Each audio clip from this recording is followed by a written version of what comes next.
Amanhã o senhor viaja com o presidente Jair Bolsonaro, o senhor até vai com ele, né? Como está a relação do governo de Minas com o governo federal, com o presidente Bolsonaro? Te diria que muito bem, respeito muito o presidente, respeito muito esse governo.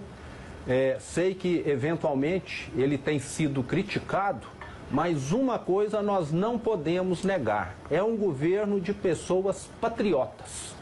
Eu estou no governo de Minas no mesmo sentido. Eu estou lá como voluntário. Eu poderia estar no setor privado, onde eu sempre trabalhei, ganhando mais, tendo menos amolações, mas eu observei que o Brasil chegou aonde chegou em 2015, 2016, que nós tivemos aquela quantidade de escândalos que afetou a economia, um desemprego astronômico, a economia caiu quase que 8%. Eu tive de demitir na empresa que eu administrava 2.500 funcionários, um terço da força de trabalho. Eu vi naquele momento que não adianta você querer ter um bom emprego, ter uma boa empresa num país que está afundando. O que vale uma empresa na Venezuela? O que valeria a sua casa se ela estivesse lá em Caracas? Nada, porque ninguém quer. É um país que perdeu 7 milhões de pessoas nos últimos anos.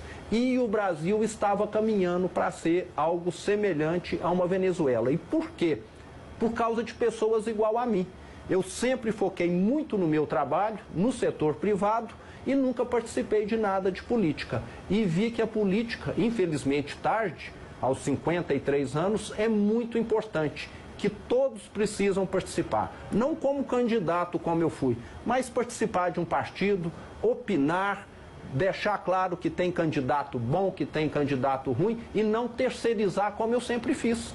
Eu sempre pensei, eu estou administrando bem a minha empresa, com certeza tem gente administrando bem o Estado.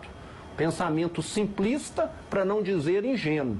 E vi que não funciona. Nós precisamos. Agora eu estou tirando o meu atraso. Estou 24 horas por dia focado em tirar o meu atraso de nunca ter participado. E como é que você pretende entregar esse Estado? Pode. O senhor falou, governador, que Minas é um estado quebrado, né?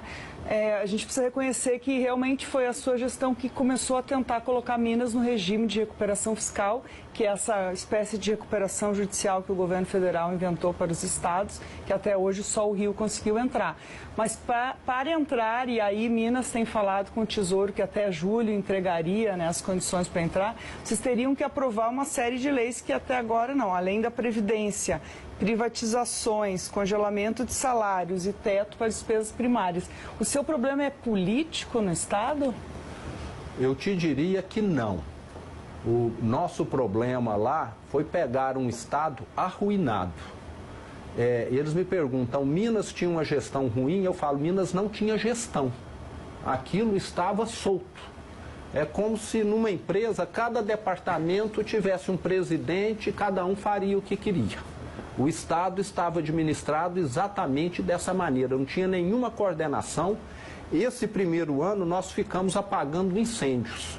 Trabalhamos muito, reduzimos mais de 42 mil cargos, o que é expressivo. Só a economia de 42 mil funcionários a menos já é bem representativa. E melhoramos a máquina do Estado. Você não consegue fazer tudo ao mesmo tempo. A Assembleia de Minas, da mesma maneira que outros legislativos no Brasil, ganharam mais protagonismo, e eu tive uma dificuldade adicional em Minas com relação a todos os outros governadores do Brasil. Eu sou de um partido muito pequeno, eu nunca tive experiência política. Assim que eu entrei, muita gente começou a falar impeachment, como se eu fosse um débil mental, que eu não ia dar conta.